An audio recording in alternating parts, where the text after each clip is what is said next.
ನಮ್ಮಲ್ಲಿ ಇಬ್ರು ಆಲ್ರೆಡಿ ಈ ಮಾಹೆಯಿಂದ ಬರ್ತಕ್ಕಂಥವ್ರು ಇಬ್ರು ಫಾರಿನರ್ಸ್ ಇದ್ದಾರೆ. ಇಬ್ರು ನಮ್ಮವ್ರು ಮೊನ್ನೆ ಒಬ್ರು ನೀನೋ ಅನ್ನೋರು ಪೇಪರ್ ಪ್ರೆಸೆಂಟೇಷನ್ ಮಾಡಿದ್ರು, ಬಹಳ ಚೆನ್ನಾಗಿತ್ತು. ಇವತ್ತು ಕಾರ್ಲ್ ಸ್ಟೀಫನ್ ಅನ್ನೋರು ಅಲ್ಲೇ ಕೆನಡಾ ಒರಿಜಿನ್, ಅಲ್ಲಿ ಅವರು ಇವತ್ತು ಅವರು ಪ್ರೆಸೆಂಟೇಷನ್ ಮಾಡ್ಲಿಕ್ಕೆ ಇದ್ದಾರೆ. ಅದರಿಂದ ಭಗವಂತನ ಕೃಷ್ಣನ ಸಂಕಲ್ಪ ಅದು ಇಂಟರ್ನ್ಯಾಷನಲ್ ಅಂತ ಮೊದಲು ಕೊಟ್ಟಿದ್ದು, ಪರದೇಶರು ಒಂದು ಇಬ್ಬರಾದ್ರೂ ಬಂದು ಪೇಪರ್ ಪ್ರೆಸೆಂಟೇಷನ್ ಮಾಡುವಂತ ವ್ಯವಸ್ಥೆ ಆಗಿತ್ತು. ಆ ದೃಷ್ಟಿಯಲ್ಲಿ ಇವತ್ತು ಮೊದಲಿಗರು ಅದೇ ಮಾಹೆಯಲ್ಲಿ ಫಿಲಾಸಫಿಕಲ್ ಡಿಪಾರ್ಟ್ಮೆಂಟ್ ಅಲ್ಲಿ ಅಸಿಸ್ಟೆಂಟ್ ಪ್ರೊಫೆಸರ್ ಆಗಿ ಮಾಡ್ತಕ್ಕಂತಹ ಕಾರ್ಲ್ ಸ್ಟೀಫನ್ ಅವರು ನಮ್ಮೊಂದಿಗಿದ್ದಾರೆ. ಅವರು ಮೊದಲ ಪ್ರೆಸೆಂಟೇಷನ್ ಇದೆ. ಅವರ ಬಗ್ಗೆ ಸ್ವಲ್ಪ ಪರಿಚಯವನ್ನು ನಮ್ಮವರೇ ಆಗಿರ್ತಕ್ಕಂತಹ ಮಾಹೆಯವರೇ ಆದ್ರೂ ನಮ್ಮವರಾಗಿರ್ತಕ್ಕಂತಹ ಶ್ರೀನಿವಾಸಾಚಾರ್ಯರು ಬಂದು ಪರಿಚಯ ಮಾಡಿಕೊಡ್ಬೇಕು ಅಂತ ಕೇಳಿಕೊಳ್ತೇನೆ. ಇದು ನಮ್ಮ ದೇಶದವ್ರು ಮಾತ್ರ ಅಲ್ಲ, ಇಡೀ ಜಗತ್ತಿಗೆ ಸಂಬಂಧಪಟ್ಟವರು.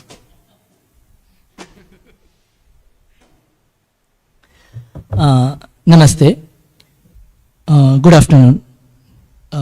I'm here to introduce my friend and colleague, Dr. Carl Stefan Boutiet.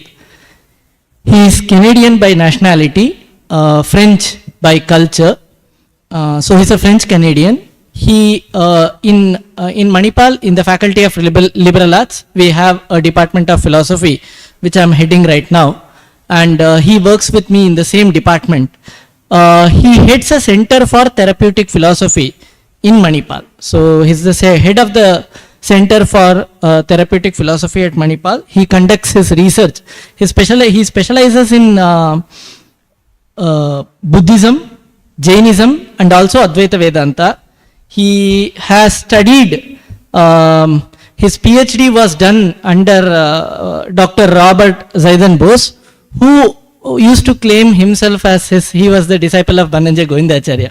So in that sense also, he has another connection to Palimaru Mata, because Dhananjay Govindacharya was very personally connected to Palimaru Mata. So I'll just read about him.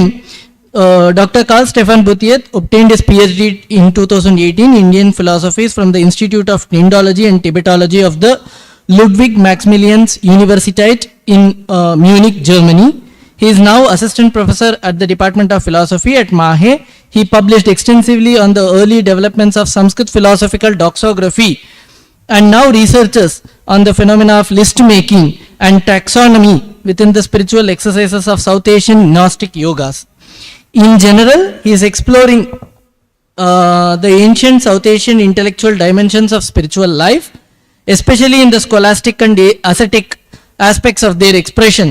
In brief, he has taken interest in what he describes as the yoga of reason, Jnana Yoga, or the path of knowledge pursued by Gnostics belonging either to the Hindu, Buddhist or Jain traditions.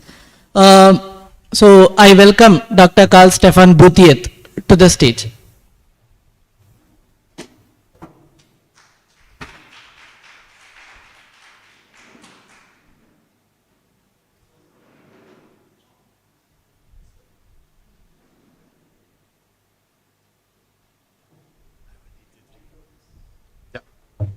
Thank you so much for having me.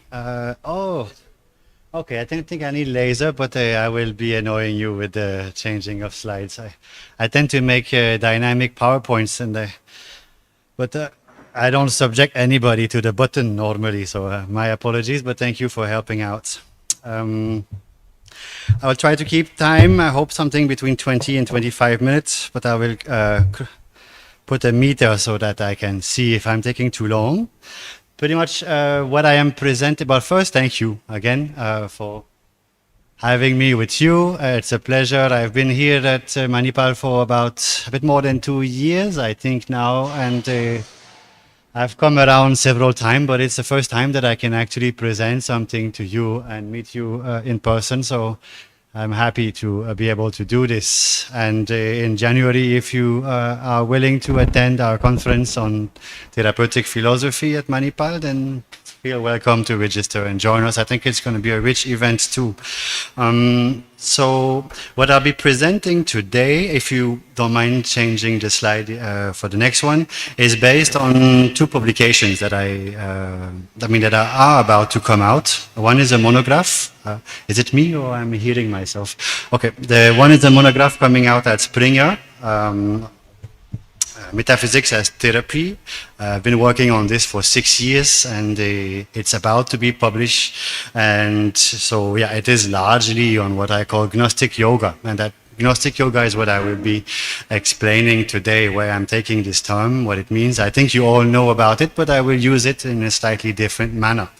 And the second paper is about to come out in the Journal of Yoga Studies on what is yogic Gnosticism. And actually the present talk is a little selection from that paper that's going to come out. So without waiting further, let's go into the paper itself. I'll be reading. I think it's easier for me to keep with time, if that's okay. So technically, yogic Gnosticism is a generic term and thus a theoretical category rather than an actual independent school of thought or darshana, which I use to subsume the varied manifestation of jnana yoga, what I render as the yoga of knowledge. As an ethic theoretical category borrowing from emic sectarian classifications, which concurrently develop within Hindu, Buddhist, and Jain circles. Jnana Yoga, I will explain, partakes of these, it's kind of a cross-sectarian manifestation or genre of literature and practices. So I contend that the predicted spiritual transformation of South Asian Gnosticism culminates in complete renunciation, both from outer and inner objects, a ritually induced quieting of one's taxonomical cognitive habitus, reflected in one's behavior through generosity, detachment, and so on. It is self-sacrifice actualized as the abandonment of all false identification and interested action, and especially of their conceptual bindings, representations, I call. I propose that a yogic transformation in Gnostic speculative circle is ritually induced through a sustained study and dialectical negation of precise doctrinal contents. This taxonomically guided spiritual exercise is therapeutically intended to lead to a decisive state of dispassion or non-attachment to the world as represented within the defective conceptual matrices of habitual cognition, a taxonomical habitus commonly referred to as conventional reality. Samvritti, for example. Contemplating doctrinal lists in the optics of their determinate negation, following a sectarian dialectic discriminating between a conventional and an ultimate perspective, is a core component of the self-sacrificial exercises of philosophy found in South Asian Gnosticism. It is a rational and sacrificial attempt at self-transformation via the medium of philosophical inquiry. Though highly cryptic and esoteric in its scholastic forms, yogic Gnosticism was and continues to be an influential undercurrent in the philosophical and ritual landscape of the region and beyond. Unfortunately, its study as a particularly philosophical form of yoga tends to be left out of the current trends in academic yoga studies, which rather focus on more spectacular displays of physical performances, if you don't mind.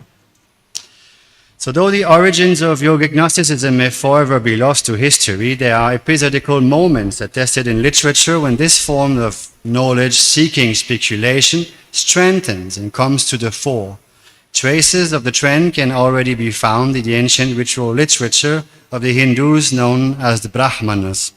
Yet perhaps the most powerful expression of early Gnostic values in Hindu thought comes from the Upanishads. Next slide. Signe Cohen is explicit about it, and I would like to quote it. It's a big text. Not all my slides are like this. I will read it in any case. So, Mr. Cohen says, central to all Upanishads is the idea that all humans are bound to an unsatisfying existence by our ignorance, and that true knowledge is a path to liberation. Jnana, or knowledge, is a profound understanding of the reality underlying all appearance. The Upanishads differentiate between two forms of knowledge. Lower, appara knowledge, is merely knowledge for its own sake, such as traditional learning and familiarity with sacred scriptures. While the higher, para knowledge, on the other hand, is the intuitive knowledge by which one grasps the imperishable. This soteriological knowledge of Brahman is often imparted by a teacher, although one theistic Upanishad suggests that one can also gain knowledge through the grace of God. Ignorance, avidya, on the other hand, is that which holds a person back from enlightenment and must be avoided at all costs. Ignorance is often compared to an entangled knot or to fetters that bind a person to an unsatisfying existence. Upanishadic characters who realize their own ignorance often immediately set out on a quest for a knowledgeable teacher. Knowledge leads to liberation from death and rebirth, which is often compared to being released from chains or fetter. Early Upanishads are particularly known for their agnostic discourses, such as described here. Aligned with the Brahma Sutras of Badarayana and the Bhagavad Gita, they come to form the canonical basis known as the Prashtanatrayi, or the hermeneutics of Vedanta, among which dwells the agnostic Dvaita of Shankara. To give an approximate date for the beginning of the rise to fame of yogic Gnosticism, beyond its early appearance in the Upanishads, I take the Prajna Paramita, perfection of wisdom literature. I think you can change the slide. Yeah, okay, you have it. Just leave it as that. Buddhism, and especially its systematic enunciation, credited to Nagarjuna, further developing under the banner of the Madhyamika school to be an historical marker, followed by the theories attributed to the Jain Kunda Kunda and the Vedantin Gaudapada. These thinkers, or rather their textual corpora, brought to the fore and radicalized a latent tendency in South Asian ritual speculation in order to insist on the soteriological primacy and superiority of knowledge. Their work reflects the importance of knowledge transmission within the developing institutional frameworks of the time. The period effectively saw a flourishing of monastic establishment. In this radical and yet institutional Gnosticism, which equally includes the kind of Samkhya philosophy formulated in the Samkhya Karika, knowledge becomes both the means of sacrifice and its purpose. In brief, it is a knowledge of both how the conventional, the samvritti, appara, or prakriti order of the world holds together, and in contrast, the knowledge as to why this order is illusory from an ultimate standpoint, from the perspective of an ideal healthy consciousness, let's say, which finally brings therapeutic success from an agnostic point of view. Though I believe that one could identify other forms of Gnosticism present in South Asia, I apply the denomination to these ones alone, since they either explicitly acknowledge their path to proceed by means of knowledge alone, using the term Jnana Yoga. That is the case for Kunda Kunda Jainism through Haribhadra Suri and Advaita Vedanta through Shankara, or they adopted a form of wisdom-oriented therapeutics and hermeneutics in tune with those who did at a relatively similar period, as did Samkhya, focusing on Vivekajnana or Tattvajnana, and the Buddhists in the Prajna Paramita literature and Madhyamika Buddhism. Concerning the Bhagavad Gita, it has often been assumed that it teaches a triad of 3 yogas, including Jnana Yoga, but upon closer inspection, it is not exactly the case. As James Mallinson and Mark Sinigantul explain, if you mind changing, the one before that, actually. Just before. Does it come back? Yeah. Okay, so that's from Jim Madison and Mark Singleton. They say, contrary to widespread popular and even scholarly belief, the Bhagavad Gita does not teach a triad of karma yoga, jnana yoga, and bhakti yoga, While there are 5 instances in the text of Karma Yoga, the compound word Jnana Yoga appears only twice, and Bhakti Yoga only once. Moreover, the 3 never appear together. Many other kinds or means to yoga are also named in the text, as our selections show. Killingly suggests that the notion of the Bhagavad Gita's triad of yoga, which was popularized in the modern period by Swami Vivekananda, may originate with the 16th century commentator Madhusudana Saraswati, who divides the text into 6 chapters on karma, 6 on bhakti, and 6 on jnana.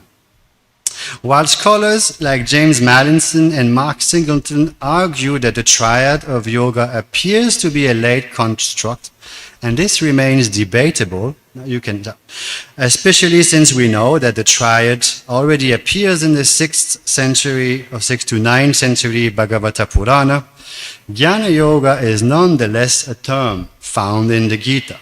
Therein it is associated with the followers of Samkhya and distinguished from Karma Yoga.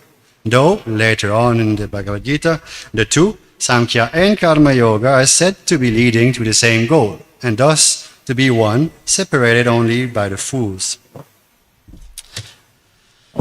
Thank you for that. You can change. So, in my previous book on Indian philosophical doxography, I explained my use of the expression Jnana Yoga within the chapter on Jainism. Therein, I refer to Ole Quanström's translation of the term Jnana Yoga and Samkhya Yoga found in Haribhadra's Shastravarta Samuchaya, which you can change. You will have the passages there.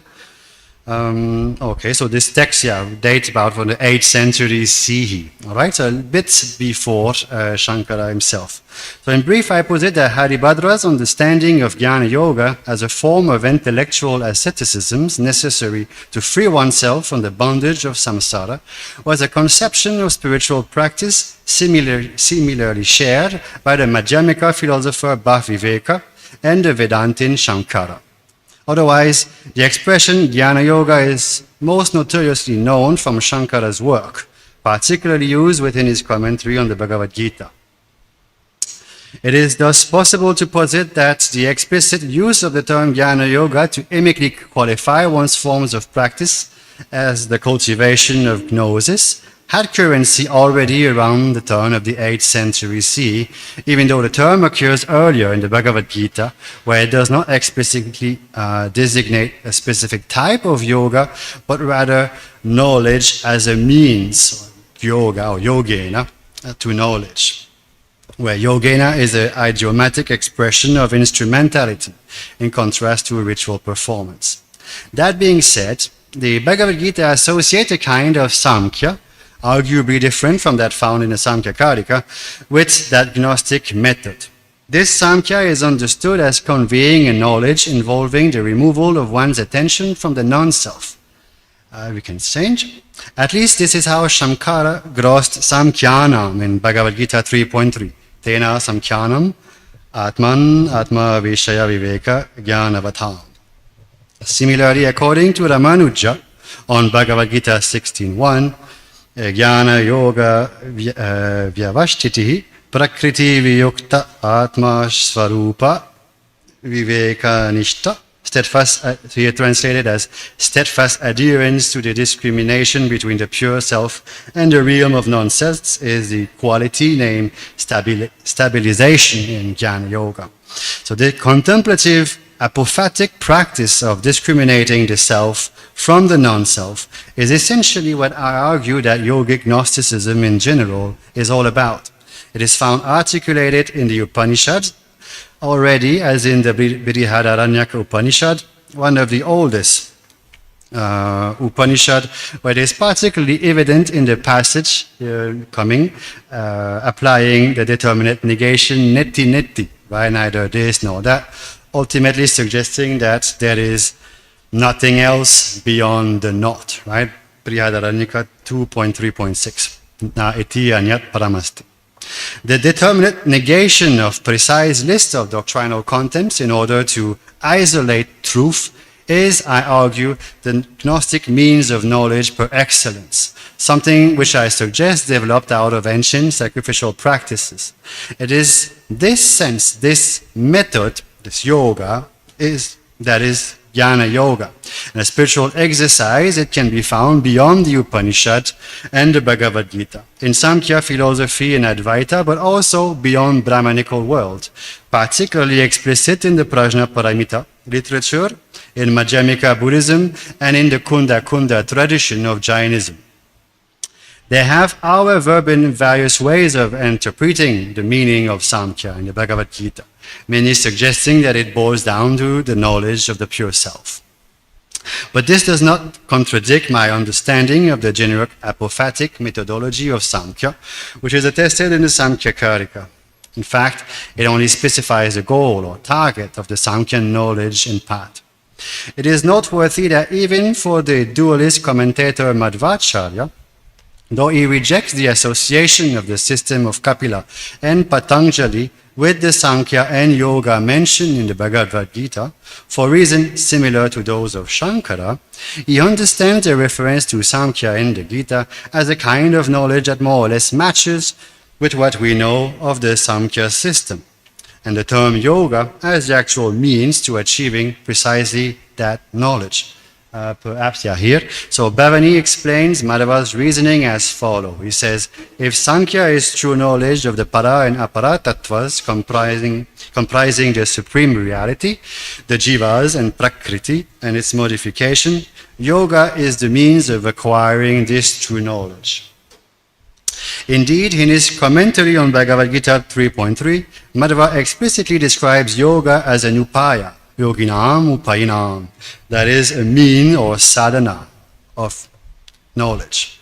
For Madhava, yoga is the method for obtaining the knowledge of Sankhya, and it includes karma yoga according to the peculiarities of its Dvaita system, which does not reject the outer performances of ritual sacrifices like the Advaita system does.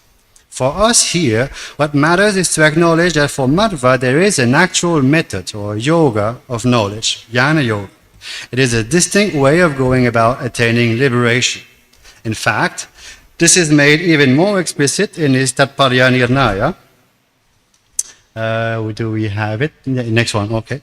Madhava's second commentarial work on the Gita. Therein, on Bhagavad Gita 3.3, again, Madhava writes, Jnana Prachuro Yogo, Jnana Yogaha, which I translate as the yoga which is concentrated on or filled with knowledge, is Jnana Yoga. Here, Jnana Yoga is explicitly identified as a distinct instrument, an upaya again, or sadhana, a yoga dedicated to the cultivation of knowledge. Concerning the Samkhya philosophical system, we can change the slide. Is it? All right. Where is it? Next one. So, Ashok Aklushkar observes that due to the explicitly asserted and continuously maintained importance of correct knowing in the long history of the school, the Samkhya path came to be known as the path of knowledge, so Jnana Marga. This was already the case within the Bhagavad Gita. The famous Indologist Richard Garbe contentiously believed that the Gita was originally a Samkhya Yoga treatise, but that it was later reworked into its present form by some followers of the Vedanta. In any case, Jnana Yoga, the path of knowledge, is a known variant Jnana Marga is a known variant of Jnana Yoga, and it is possible that its earliest manifestation in Brahmanical literature was one form or another of Samkhya, if only initially as an enumerative list of bandhus to be known by the sacrificial knower, the Jnanin, said to be Ya Evam Veda, one who knows thus. While some may argue that the compound Jnana Yoga appears only a couple of times in the Bhagavad Gita, my investigation found that if we align the commentaries of four relatively recent commentators, that of Madhusudana Saraswati, Srila Vishwanatha, Chakravarti Thakur, and Srila Baladeva Vidyabhusana, and Sridhara Swami, the compound is found within the commentaries on 26 verses out of the 700 of the entire Gita, for a total of a bit less than 4% of the whole text. The distribution of the verses as follow. If you mind just the next slide. Next slide, you will see, so these are all the verses where Jnana Yoga, I felt, is discussed within these commentators. But to my knowledge, the champion among the old commentators of the Gita, who repeatedly uses the vocable Jnana Yoga, is in fact Ramanuja, the chief proponent of the Vishishtadvaita school of Vedanta. On his own, he uses the compound Jnana Yoga while discussing 36 verses of the Bhagavad Gita. They are all listed there. That is to say, commentators use the compound Jnana Yoga beyond the two textual passages where it originally appears in the Gita, going beyond both its textual and semantic context. To sum up my points here, what I'm saying is that as a term, Jnana Yoga appears at least as early as the Bhagavad Gita itself. The dates here are debated, let's say from 400 BCE to, let's say, 200 CE. By the 8th century, commentators already identify it, so identify Jnana Yoga with their own path to liberation. By the 13th century, at the latest, it is already explicitly used by commentators of the Gita to denote a specific form of yoga which constitutes a distinct ethical approach to liberation that entails being a renunciate and to exercise an apophatic epistemological approach to distinguishing dialectically what is the true self, Atman, from what it is not, Anatman. Now, I already took 21 minutes. I'm not going to go into all the details of what I had planned, but we can show the next slide maybe. Put the whole list down. So I have made a list of 10 characteristic features of what I argue represent Jnana Yoga, right? So if we were to make a list of what Jnana Yoga would be in Buddhism, in Hinduism, and Jainism, we would find these 10 elements. Now I see only 9. Is there a 10th one somewhere? Okay, great. So I actually have a description for all of these points, but I'm just going to go through it quickly. So in general, I propose that a Gnostic yogi is preoccupied with knowledge. All right, that goes common sense. So preoccupied with jnana or prajna.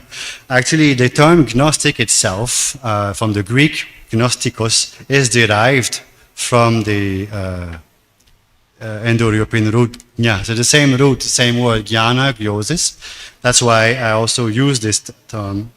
So at the second point, I posit a dual mode. So I suggest that a Gnostic yogi posit a dual mode of knowledge. So dve vidye, for example, lower and a higher. All right. So this is the same within the Upanishad, within Dvaita, within Kunda Jainism, and also within most of Mahayana Buddhism. As well, yogic Gnosticism posits that freedom is related to higher, so paravidya, higher knowledge. But it posits that bondage, bandha, is an illusion that stems from a lower, misconceived knowledge. So the illusion here stems from a misunderstanding of aparavidya, actually.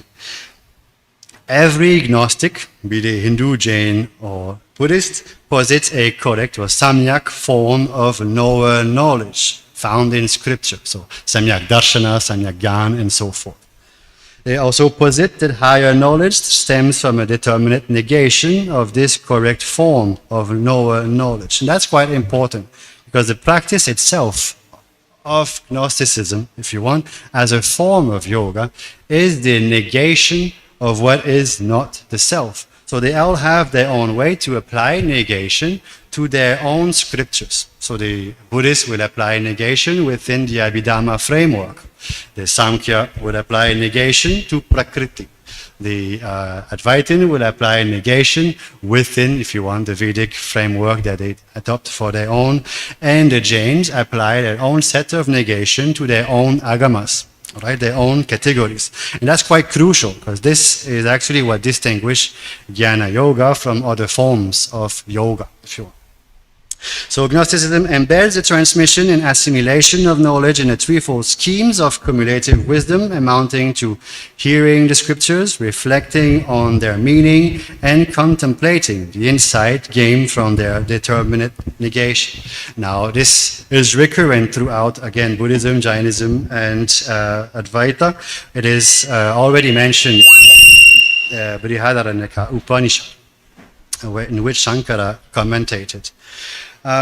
Again, point 8, I would argue that Gnosticism ritually perform self-sacrifice or Atma Parityaga as the means and result of knowledge through an institutionally codified and supervised renunciation within a lineage. I'm almost done. So at point 9, I argue that the internalized renunciation, so that the yogis internalize renunciation at two cognitive levels. So the sensory level, the level of the indriyas, the renouncing gross object and worldly, worldly aspiration, but also internal objects. So equally emotions, but self-identification with one's own thought, one's own limiting characteristic. In the end, I argue that Gnostic in South Asia practice philosophy in order to internalize both levels of renunciation. So in that sense, within yogic Gnosticism, knowledge and renunciation are synonymous. The more one knows, the more one is dispassionate.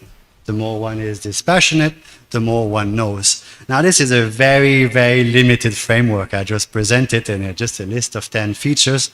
Both the publication I mentioned at the beginning of this talk go into details into all of these, but I didn't want to be eating you Ed for too long. I just wanted to present a little bit of my work so far, and I thank you for being so patient and kind with me. That's the end for now.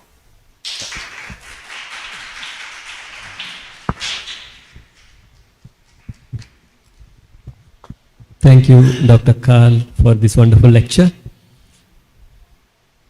Welcome. Yes. So, it looks like you are trying to say that knowledge is therapeutic. Are you? Is knowledge therapeutic? This is where I actually, that's, as you saw, the title of this book that I wrote is called Metaphysics as Therapy. So I would argue that for these people, their own practice of knowledge, so study particularly, and contemplating the text that they study, and applying philosophy to understand more in depth this literature, is actually therapeutic, as it is essential for their own self-transformation. So in that context, the actual transformation of the individual, the healing, in the sense of the removal of suffering and so forth, comes through dialectic, on dialectical engagement with one's own thought, but also with the scriptures, and through svadhyaya, so study. So there is a, obviously, you know, yoga, we talk of a yoga that in the end is non-conceptual, but before reaching that point, there is a, if you want, a total engagement with rationality.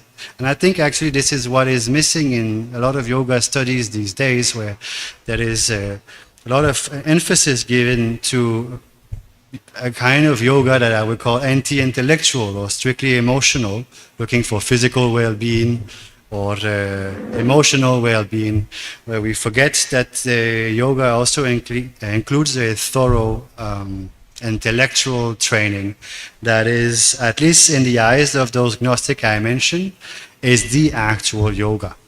So knowledge or jnana you use in either epistemological sense or ontological sense. What is knowledge here? I mean, in those both sense. So the ontology here serves as the, I mean, generally speaking, the ontology is derived from the agamas, from the scriptures, and is engaged with through epistemology. And that's, the both pillars work together. The knowledge, I mean, for a person like Shankara, for example, knowledge is samnyasa, right? Samyak Gyan is samnyasa. And I think we find the same in Buddhism, where actual samyak gyan is total renunciation. So it is not just knowing epistemology and ontologically. These two poles serve to, if you want, train one in dispassionment towards these elements. At some point, when there is the collapse of the conceptual, the vrittis, if you want, in that language, what remains is dispassionment. And total dispassionment is the, if you want, healthy state of the therapy here. Thank you so much. The last clarification. Yeah. You mentioned that ignorance entangles a knot. Something like that. I'm sorry, I missed you. Can you repeat? By ignorance, Yeah. there is an entanglement of knot. I mean, or how does knowledge disentangles? So in ignorance, there is a notion of Ignorance is an entangled knot, you said. An entangled knot. Okay. Well, ignorance is a avidya in that sense. Is an interesting notion here. It is not it's not about not knowing something. Ignorance is a self-imposed. I like to think of ignorance as a self-imposed taxonomy, a misidentification with a certain order of thing, which is not reality itself, but a, if you want, superimposition, a jaropa or some.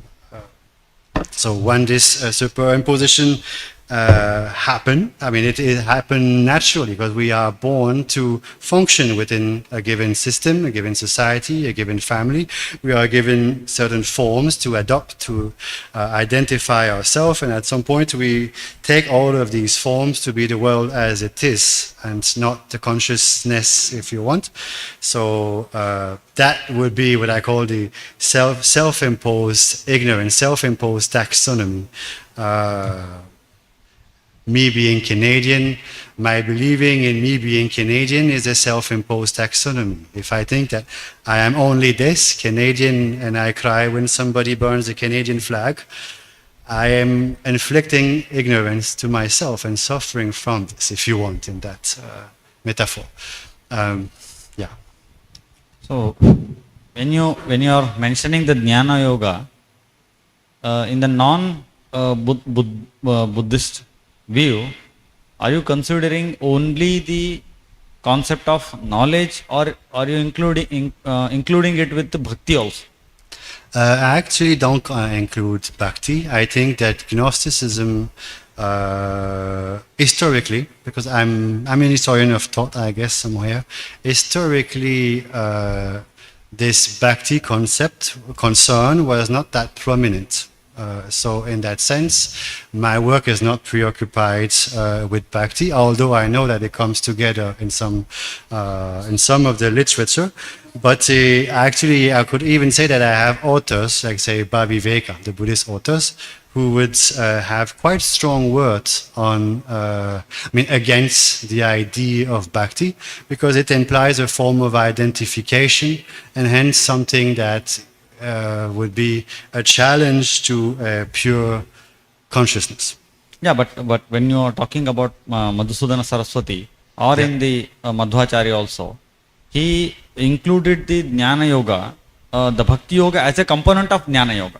Yes. So in Anvyakhyana, he clearly states that Jnana se Bhakti Bhagatvat Bhaktir Jnanam iti viryate. That's correct, but it's pretty late. Even in Shankara also, Moksha Sadhana Samagryam Bhaktireva Gariyas.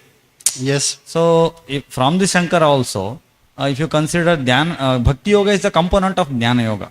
So this division of making Jnana and Bhakti as a separate element,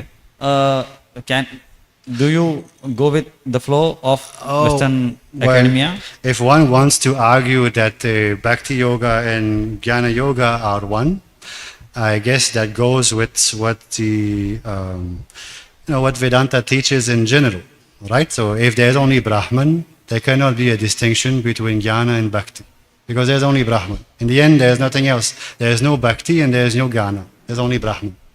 In Vedanta sense. Well, at least in Dvaita, right? So my work is strictly concerned with Dvaita, Kunda Jainism, Samkhya and in Madhyamika forms or Prajnaparamita forms of Buddhism.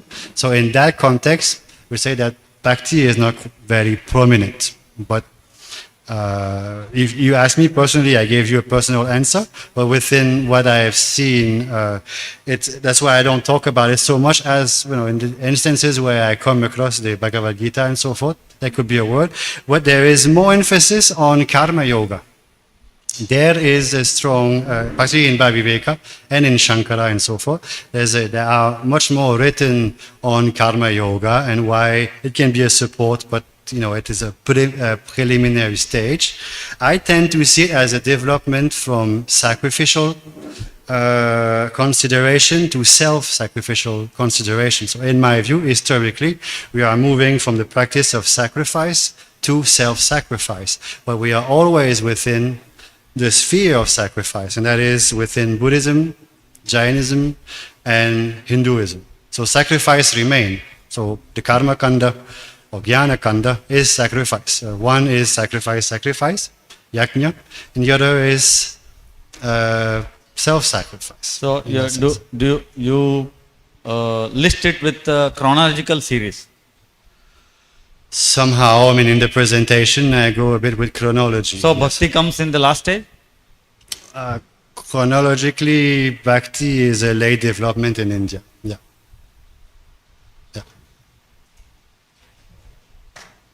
Thank you. Thank you for call Stephen to present the paper on Jnana Yoga. The next scholar is Dr. Srinivasan Acharya, who studied in Navina Nyaya and Dvaita Vedanta. Just now he practiced in Mahe University in the Sanskrit literature and the Shastras. He is the professor on philosophy also.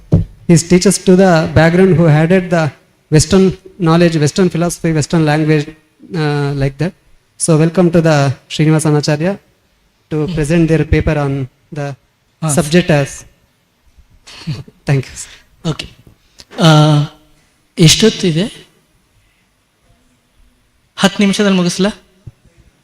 Okay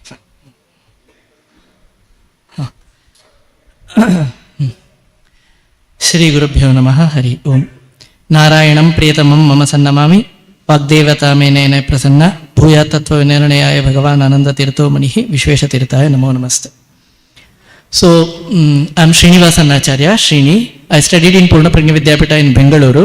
After my studies, I have been associated with Manipal Academy of Higher Education, Mahe, Manipal, from 2011. So, right now I work at the Department of Philosophy, and my colleagues are here, Nino and Dr. Kal. And then also my colleagues and mates from Alma Matters are also here. Dr. Narayana Pujar and others. So, I will be speaking about the title. I kept it as the Realistic Epistemes, Influential Explorations in Non-Vedic and Vedic Systems. I will not have much time to elaborate why I have titled the paper like that. I'll mix it with Sanskrit, English and Kannada, the presentation. What I'm going to speak is purely from a very Shaikshanika Drishtikona. So, from an educational philosophy perspective, how Buddhism and Dvaita, what they could borrow from each other, how they could influence the philosophical discourse in globe. So, I also took this inspiration from path from transcendence to immanence. So, in other words, what is happening right now is that particularly the Vedic schools of thought, they are all seen as some sort of transcendental and not something that is immanent, in the sense as directly connected to the society. So in that sense, how should we approach this subject? Now here also I am taking a very centrist perspective, taking an inspiration from Ayam Nijah Paroveti Ganana Laguchetasam Udara Charitanantu Vasudeva Kutumbakam. So there is a need for an objective exploration in philosophical discourses in general. So from that perspective I speak. But before I jump into, I want to see Dvaita not as some sort of a metaphysical idea, but also a methodological idea. Now let me give you a simple example what I mean by methodological idea. Now, the Madhva's explanation of Dvividam Tattva is not merely speaking about certain philosophical or metaphysical, andre, not just the entities that exist outside the world, even the way we look at things is very Dvaita centric, as he presented. Now let's just see a very simple common example would be when we are categorizing entire Indian philosophy, we would use this dualistic methodological framework. For example, Vaidika, Avaidika. Vaidika means Brahmana schools. Avaidika means Shramana schools, as Dr. Pujar in morning he explained. Here also Vaidikas are Veda Pramanyavadinaha, Avaidikas are Veda Apramanyavadinaha, and even within Veda Pramanyavadinaha, the classification is Veda Paurushayattvavadinaha, Veda Paurushayattvavadinaha, and even in Veda Apaurushayattvavadinaha, Karma Pradhanyavadinaha, Jnana Pradhanyavadinaha, even in Jnana Pradhanyavadinaha, Atmaikyavadinaha, Atmanekattvavadinaha. This does not just stop here. Even in Avedic systems, Vedika systems, for example, Buddha, Theravada and Mahayana, Theravada, they consider, that is the Vaibhashikas and Sautrantikas, they consider themselves to be the oldest school.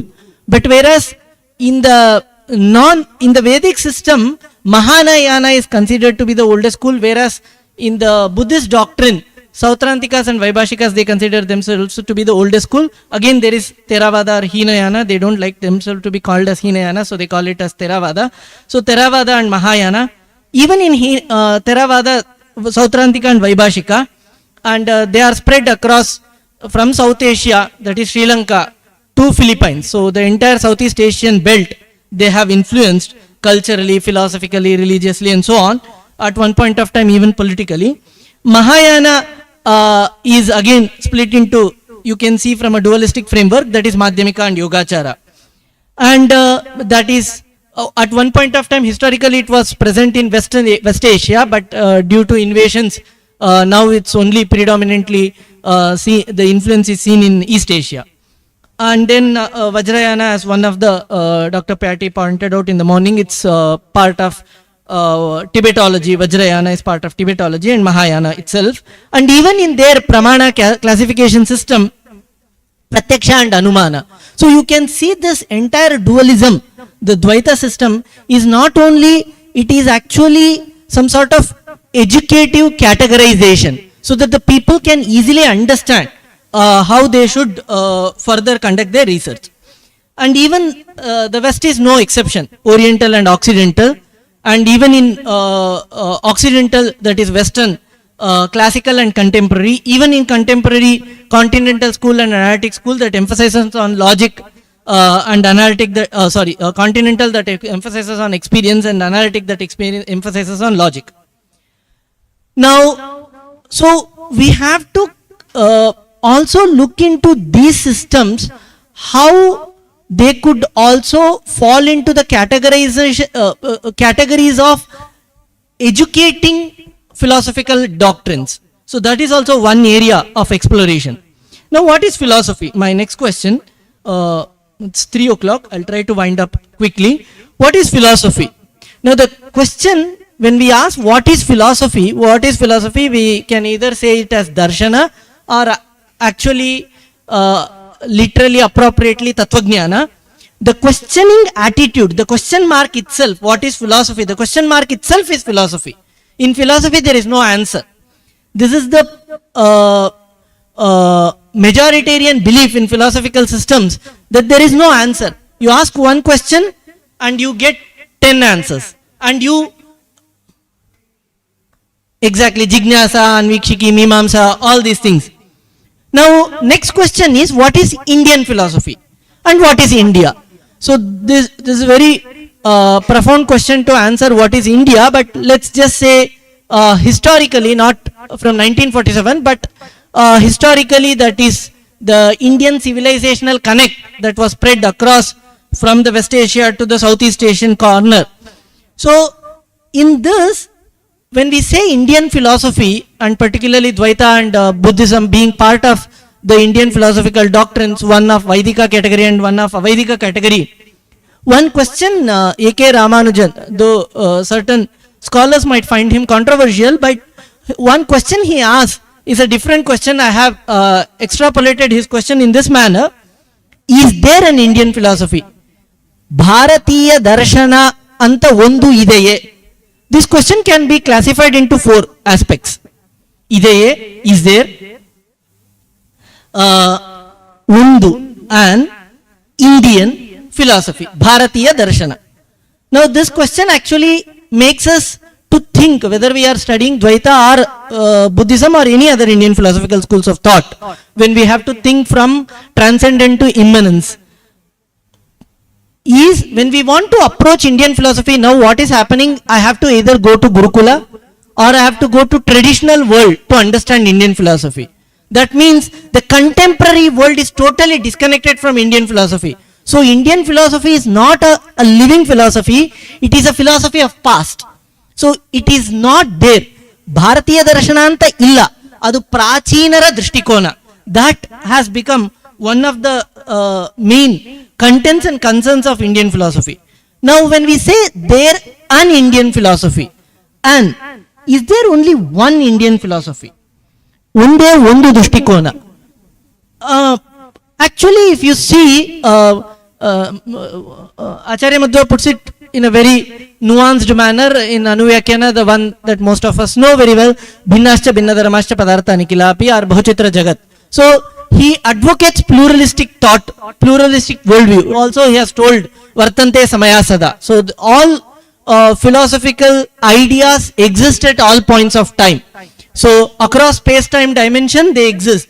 Now there is no one single perspective on the universe. Here there is a subtle difference, that there is subjective difference, subjectivity and objectivity debate are there. Now second thing is that Indian philosophy, is there something called really Indian philosophy? Because what we are trying to do many a times and what Buddhism has done, but it has actually been successful, where Dvaita is lacking, Buddhism has been successful, is that when we are studying Indian philosophy, Dr. Pyati did his PhD on this aspect, is that we try to do a lot of either comparing Indian thought and Western thought and try to see whether Western counterparts, do they find a place in Indian. So there is sort of one-way traffic. Rather than bilateral approach, there is a unilateral approach of looking Indian philosophy not as an influential school but as an influenced school. And the last question is that, is there really a philosophy? Do Indians really do philosophy? Can they really do philosophy? What they can do is that they can wear the traditional dresses like we are wearing and only do something that is nothing relevant to the world, something that is in the next world and we don't know whether it exists or not. So we do only the content that is relevant to the.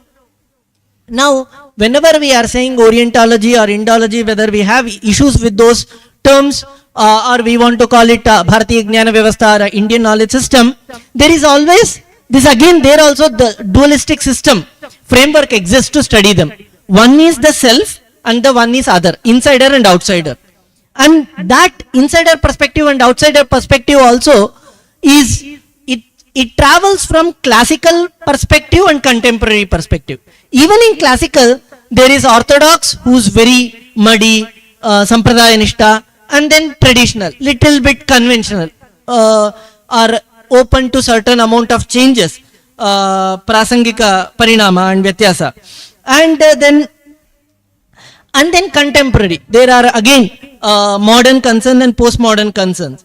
Now how do we actually study or place this entire Indian philosophy and particularly Dvaita in particular in this context? Now why do we need philosophy? So if we have to understand the entire ontology, the universe, the physics and metaphysics, physics is already explained by STEM very well.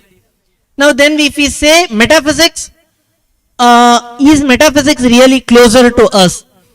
And Now, also there is one interesting question: is do darshanas really? This Dr. Narayan Pujar pointed out it in recently when we were in Delhi. So he told darshanas, are they prapancha mukha or prapancha vimukha? Is their approach prapancha mukha? Do they have something to do with the world, or even as Buddhism points it out very well, is that the prapancha is dukkhamaya? You take any school of thought, they will say prapancha samsara is dukkhamaya, and you have to come out of this world. That is moksha. But the problem here is, now I think this is a very good cue that Lord Vedavyasa has left for us, is janmadhyasya yataha. If we don't understand the prapanchotpatti, prapancha srishti, prapancha sthiti, it is impossible to understand the karta of this prapancha. So in that sense, Buddhism, what Dr. Pyati pointed out, is that in Sanskrit philosophical texts and traditions at a certain point of time, due to the advent of Nyaya, Mimamsa, Vedanta and so on, not just Advaita, all other schools of thought, in Sanskrit world, in Sanskrit literature, Buddhist, there is a decline, huge amount of decline. But if we see Buddhism, particularly in Tibet, in China, and in Japan and in Korea, they have influenced a lot, and there are a lot of scholars in the Western universities who are conducting Buddhism, keeping Buddhist itself is like that. Buddhism itself is like that. It claims itself to be a religious school of thought. Now, it actually in a way helps the people to understand a lot of contemporary ethical problems and so on. Whereas the Dvaita system, it becomes a very sectarian thought. It is only, if you have to do Dvaita Vedanta, you have to be in a very particular attire, particular mindset, particular. So it does not have anything to do to the society. So if the society has to run, it has to run away from the Vedanta system or Dvaita system. Society and Darshana does not have anything to do with each other. It is independent, it is independent. Now this, I have a lot of points to make, but I am jumping directly to the last point because it's 3:11 now. Now, 2 points I'll make and then I'll conclude my lecture, is that Buddhists have addressed a lot of contemporary concerns in their philosophical systems that also could be seen in not just in Dvaita but also in other schools of thought. This is, in this way we can also counter the underrepresentation and asymmetry that is there when it comes to schools like Dvaita and others. There has to be an intercultural approach. There has to be an intertemporal approach. The mobility of ideas should help us to understand, because the Chandogya itself claims that it is also the same Shastras, they are also para and they are also apara. They also help us to live the worldly life here, and they also help us to live an extra worldly life there. Now for this, we need to have a very thorough study of not just one school of thought in Gurukulas, but also multiple systems. Not just Dvaita, but also Vedantetara. Not just Vedanta and Mimamsetara. Not just the Vaidika system, but also Vaidiketara. Not just the Matadharma, that is the Hindu and other religious system, Matadharmetara. Not just here, it also has to expand its horizons to the level of Shastra and Shastretara. Dr. Bhaskar Bhatt Joshi was pointing out today, is that how much can we say the philosophical ideas that are presented in the texts like Nyaya Sutra Bhashya and so on, that are completely infallible. that are when it comes to the study of electromagnetic radiation, the understanding of light, the understanding of Panchabhuta systems, the features of Panchabhuta system. Today we see a lot of conflicts from a logical positivist perspective, scientific perspective. Yes, of course, continental philosophers may not agree with the analytic approach, but at the same time, if we think that the Dvaita system also has to respond to Advaita system, and the Dvaita system has to respond also to Nyaya system, the Dvaita system also has to respond to Buddhism, then the Dvaita system also has to respond to scientific concerns. Because many a times when people study not just Madhva's text but other texts from the Dvaita school or the Vedanta sect, there are a lot that what we see. Dr. Vasu Ramesh is here. He had presented at one point of time on quantum physics in Vidyapita when I was a student there. So today the science that the scientific contents that are presented in Shastras seem to be little problematic. Now how do we address them? So how do we actually contemporize them? So keeping these in mind, such form of intertextual studies and interdisciplinary studies and a multilingual study, and also a social application centric approach, that is not just the Shastras. Yes, of course, Shastras are for Paraloka Sadhana, undoubtedly, but at the same time, even the present challenges that exist in a management decision making or certain concerns, to what extent that the Shastras could throw light. So how the philosophy in its counterpart with the Western system, how much it could actually help us to navigate through socio-philosophical, socio-political problems. This also we have to keep in mind. That is why when I titled the lecture, I meant it as realistic epistemes. How realistic are Shastras? How realistic are these Vadasthana? So I hope I have been able to keep my lecture to the conference theme as close as possible from an educational philosopher's perspective. And I thank Palimar Mata and Tattva Samshodhana Samsat and the chairperson and the audience for giving me the chance and listening to my lecture. If you have any questions, I am here to answer. I am sorry for skipping the time.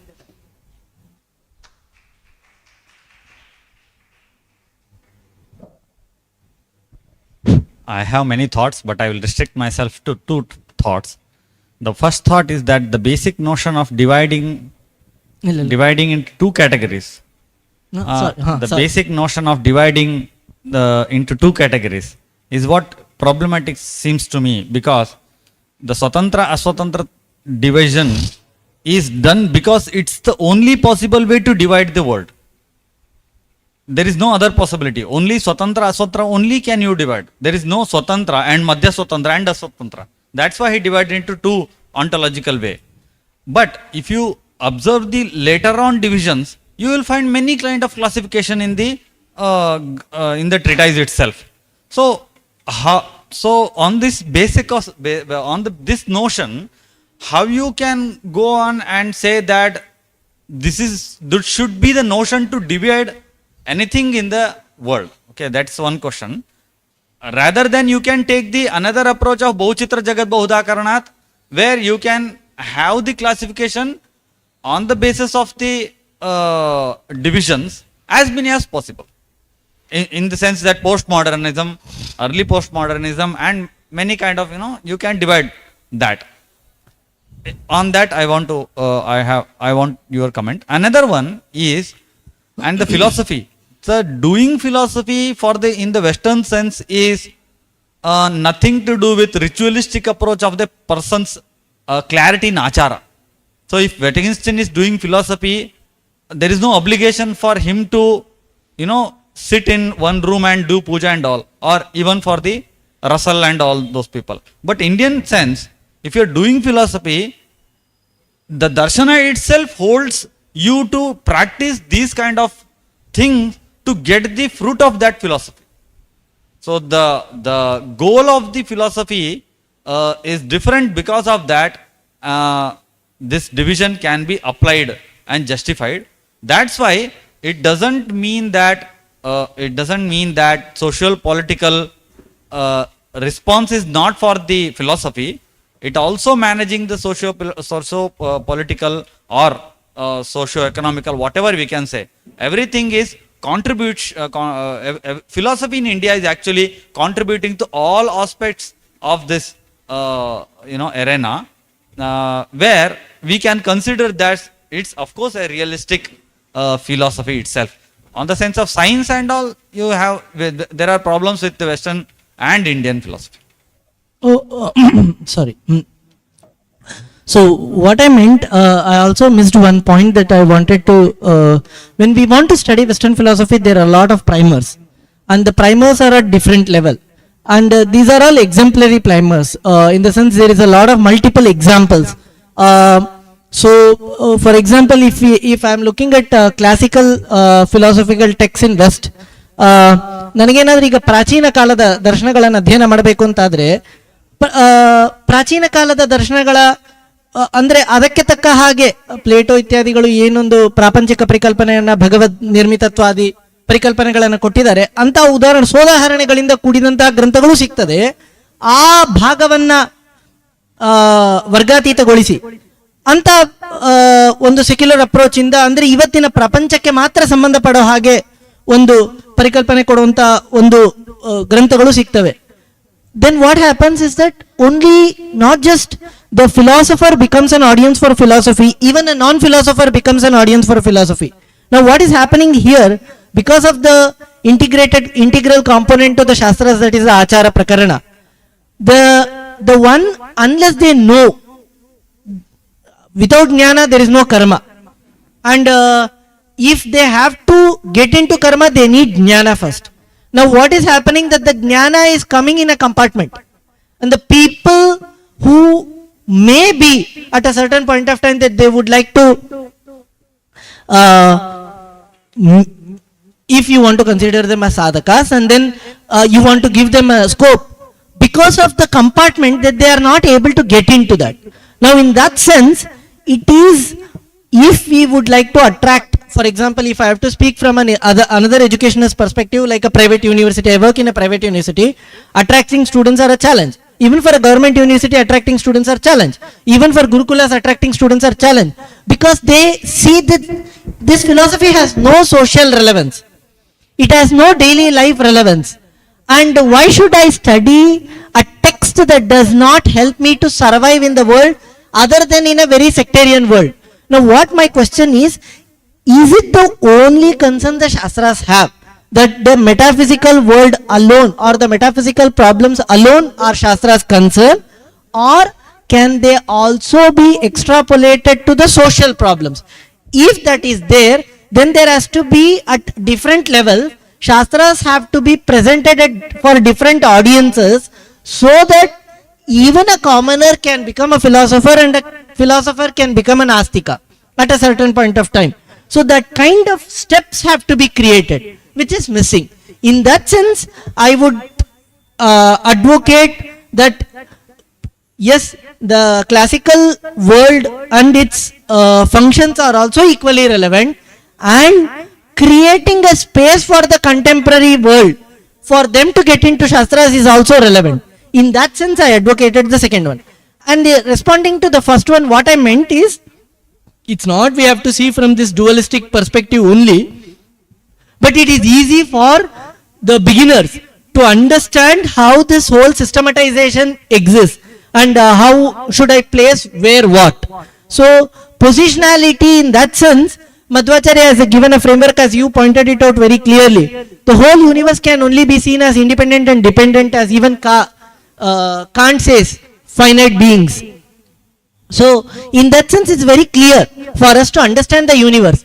So that dualistic framework, I can take it as a pedagogical tool to communicate the philosophical systems. So I hope I try to answer your questions, and if there is anything, okay. Narayan.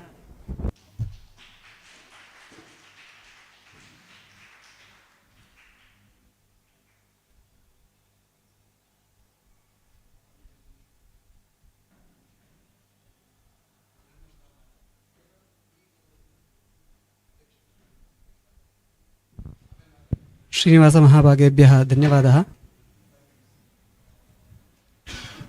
I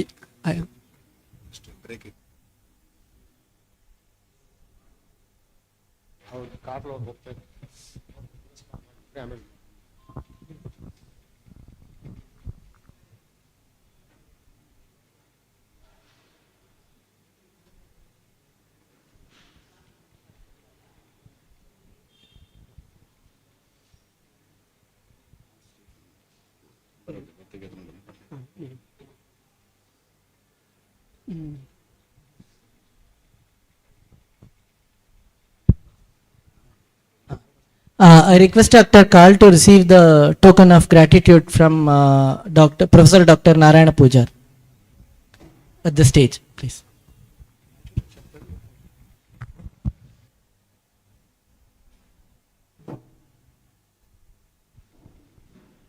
ಐದು ನಿಮಿಷಗಳ ಕಾಲ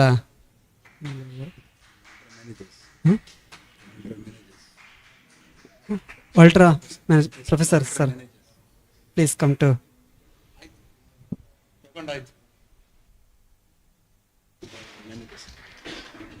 professor Walter manager also please get the notice.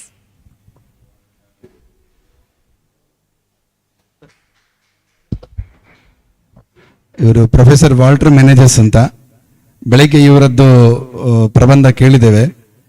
ನಮ್ಮೊಂದಿಗೆ ಒಂದು Goa university philosophy department ಅಲ್ಲಿ ಇದ್ದುಕೊಂಡು professor ಆಗಿದ್ದುಕೊಂಡು 3 ದಿನಗಳ ಕಾಲ ಸಂಪೂರ್ಣ ನಮ್ಮೊಂದಿಗೆ ಇದ್ದಂತಹ ವ್ಯಕ್ತಿತ್ವ ನಮ್ಮವರದ್ದು. ಯಾವುದೇ ರೀತಿ ದುರಾಗ್ರಹಗಳಿಲ್ಲದೆ ಕೇವಲ ಫಿಲಾಸಫಿ ಮೇಲೆ ಪ್ರೀತಿಯಿಂದ ಅವರು 3 ದಿನಗಳ ಕಾಲ ಇಲ್ಲಿದ್ದು ನಮ್ಮೊಂದಿಗೆ ಎಲ್ಲ ವಿದ್ವಾಂಸರ ಎಲ್ಲ ಪ್ರಬಂಧಗಳನ್ನು ಕೇಳಿ ಅದರಲ್ಲಿ ಬರ್ತಕ್ಕಂಥ ಅವರಿಗೆ ಪ್ರಶ್ನೆಗಳು ಏನು, ಸಾಮಾಜಿಕ ನೆಲೆಯಲ್ಲಿರ್ತಕ್ಕಂಥ ಫಿಲಾಸಫಿ ಬಗ್ಗೆ ಏನು ಪ್ರಶ್ನೆಗಳಿದೆ ಅದನ್ನೆಲ್ಲ ಯಾವುದೇ ರೀತಿ ಸಂಕೋಚ ಇಲ್ಲದೇನೆ ಕೇಳಿ ಆನ್ಸರ್ ಪಡೆದು ಅಂತಹ ಒಂದು ರೀತಿ ದೊಡ್ಡ ಜಿಜ್ಞಾಸು ಇವರು ಈ ಸೆಮಿನಾರ್ ಅಲ್ಲಿ 3 ದಿನಗಳ ಕಾಲ.